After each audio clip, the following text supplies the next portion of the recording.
Today I was gonna go out to the greenhouse and do a little update on our garlic. We planted some garlic in the greenhouse this past fall, and it was super late this year. We waited too long and the ground was frozen, so I ended up planting it in my greenhouse. I made a little video about that. And I did a couple varieties. I did a hardneck and then I did a softneck garlic. And I was gonna go into the greenhouse and give you an update and see how they're doing. And so while we're out here today, before we go out there, I was just gonna give you a little update on what we have going on this year. So I'm gonna be sharing a little bit about what we have going on. So we're trying some new things this year. Every year we raise Cornish crosses. They're a meat bird.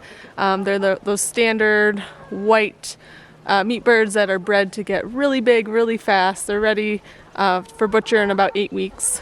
So we've been doing that for the past, I think this will be our 5th year doing it.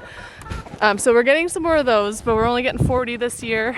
And I've been wanting to try for a few years now to get the Freedom Rangers, and those are a meat bird as well, but they act a little bit more like a normal chicken does. They like to forage and free range a little bit more. They take a little bit longer to get up to weight, about, it can take up to 11 weeks or so, and they act just a little bit different.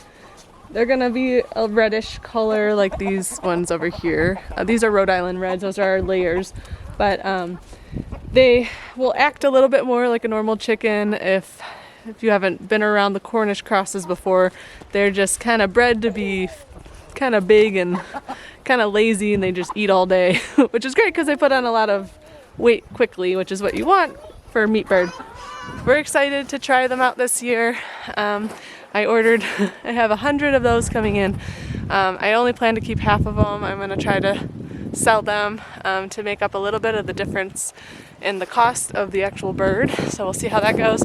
But I'm excited to see if we enjoy raising those better, and also the quality of the meat, if we like the taste better or if the quality is different.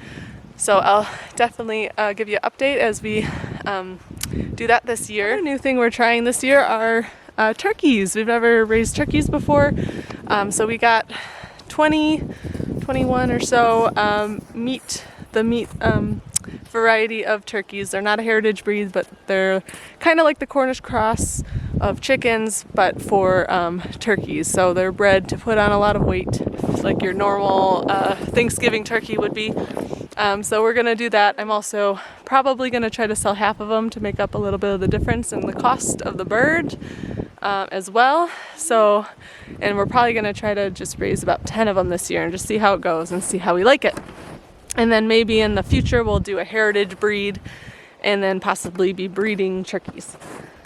So another thing we have going on is we have two incubators. We got an extra one this year. They're both full of eggs right now. The first incubator should be hatching tomorrow. I don't know when this video will come out, but when this video's out, it'll probably already be hatched. But so we're excited about that. We've been hatching chicks for a few years now, and I'm hoping to get, we've had an okay hatch rate in the past, but I'm hoping to get a little bit better one this year. I did a little more research and I changed some things, so if we have some really good success with stuff, I'd love to share with you in a future video the things that we've done to help increase our hatch rate.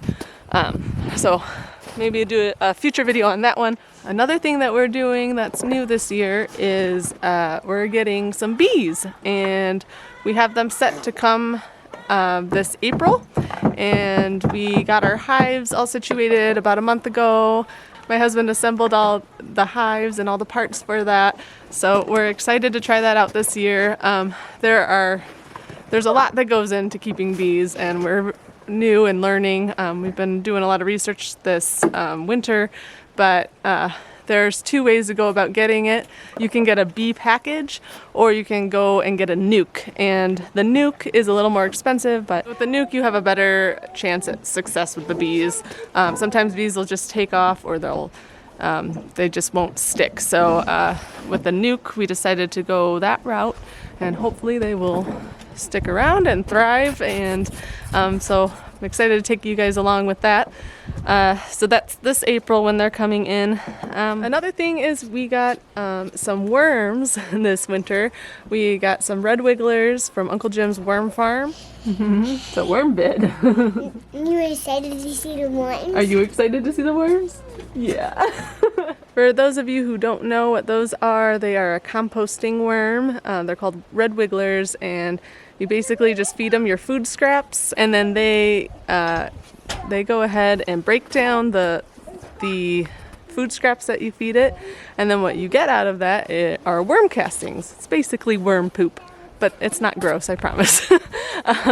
But it's so good for your plants. It's like one of the best fertilizers you can give to your plants at any stage. And they will just thrive and love it. And I'm so excited that we got some. We just have it in a little bin right now, but we hope to get it set up in a bigger bin so that they have more room to expand, because the more room they have, the more they'll multiply, and then the more castings you're gonna end up with. That's what you're after, is the worm castings. So I'll bring you along with that as well, as we use that throughout the season. And other than that, as you can see, it is still a snowy wonderland here. It is about mid-March right now. And me and the girls got back from visiting my parents out in Florida, and it was beautiful and 80 degrees every day. And then I came back to a blizzard and cold temps. So yeah, I'm definitely ready for spring.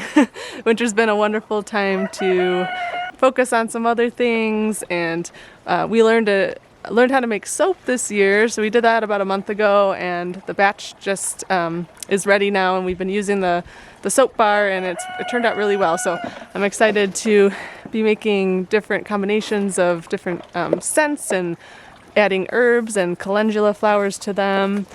So I might take you along with making a batch this year. Once I get a few more batches under my belt, maybe I'll share that video with you too. But yes, I'm ready for spring. We've been planting our seeds. We have a bunch of seeds started. I started in the very beginning of February. My brassicas, I got some broccoli, cabbage, kales, and some lettuce and things like that going already. I got my onions and leeks started. And I just planted my peppers the other day. Those have not come up yet. I wanted to get them done earlier, but I just didn't have time. So I wanted to get a head start this year, but oh well, they'll be okay. But they haven't sprouted yet. And this week I need to do a whole bunch of transplanting for my brassicas and things like that into bigger pots, because they're already outgrowing those containers. So we have that, and then I need to start seeding my tomatoes. So we got to get that done this week. Other than that, we've been this winter just growing. We've been doing some batches of microgreens, which is a really great idea to get yourself some good greens and nutrition throughout the winter if you don't have anything growing in your garden like us. We don't have anything out in the garden right now to eat fresh, so that's super easy, and they're ready in about 7 to 10 days, and they are just packed with nutrition. So that's been a fun thing, so maybe I'll walk you through that in a future video as well. We're gonna get out to the greenhouse now and go ahead and check out the garlic and give you an update on that, and I think that'll be that. Okay, so here we are in the greenhouse, and they are starting to sprout. So this is the SOFTNECK garlic, and this was the garlic I planted from COSTCO, and I noticed that these came up a little bit sooner than the other ones. The other ones are just starting to come up, the hardneck, but these are the SOFTNECK ones, and those are all sprouting really nicely. So there's your answer. You can grow garlic from your Costco bag of garlic. FYI to everybody. So there they are. They're all sprouting up, and so those came up. Those started, I noticed them coming up back in February because they're in this greenhouse. I made a video, as I said earlier, about when I planted it in November, which is later than I normally plant it, about a month later. So these are coming up way early. It's February, and obviously still very much winter.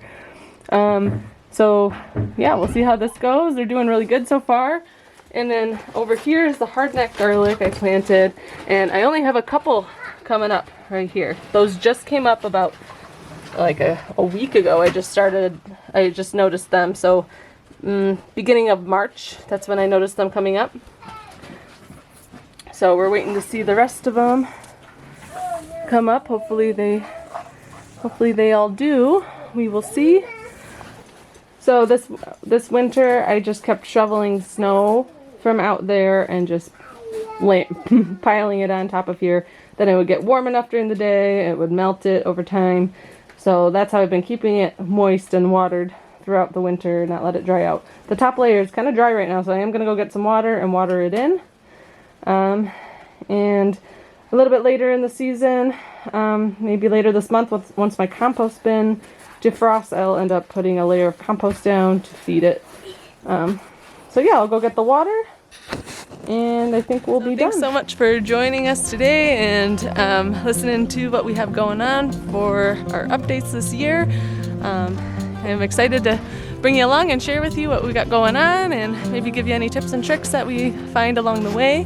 I hope you guys have a good day, and we will see you on the next video. Take care and God bless.